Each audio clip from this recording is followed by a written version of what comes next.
ଯେଉଁମାନଙ୍କ ପାଇଁ ଆଜିର ଏହି ପ୍ରୟାସ, ଯେଉଁମାନଙ୍କ ମୁହଁରେ ଆଜି ଖୁସି ଟିକେ ଦେଖିବା ପାଇଁ ଆଜିର ଏହି ସାଜସଜ୍ଜା ଆମେ ସମସ୍ତେ ଏକତ୍ରିତ ହୋଇଛେ, ମୋ ପିଲାମାନେ ସେମାନଙ୍କୁ ଆଜିର ଏହି ଶୁଭ ଅବସରରେ ହାର୍ଦ୍ଦିକ ଶୁଭେଚ୍ଛା ଓ ଶୁଭକାମନା। ମୁଁ ଏହି ବିଦ୍ୟାଳୟର ଅଧ୍ୟକ୍ଷା ଶ୍ରୀମତୀ ପ୍ରତିଭା ରଥ ସମସ୍ତଙ୍କୁ ପୁନଃ ସ୍ୱାଗତ ଜଣାଇ ଆରମ୍ଭ କରୁଛି ଚଳିତ ବର୍ଷର ବାର୍ଷିକ ବିବରଣୀ।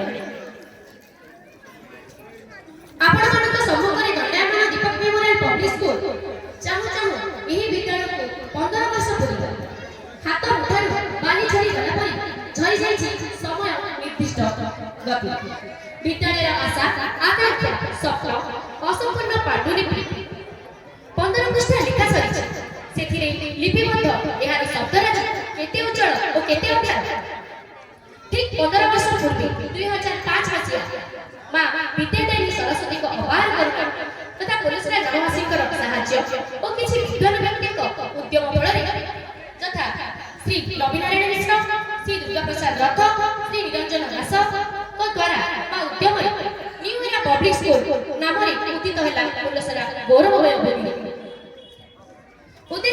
ବିଦ୍ୟାଳୟଟି କୌଣସି କାରଣରୁ ହସ୍ତଗତ ହେଲା ଶ୍ରୀ ଗୌରହରି ନାୟକଙ୍କ ପରିବାରକୁ, ଯାହାକି 2011 ମସିହା ନାମଧେୟ କରାଗଲା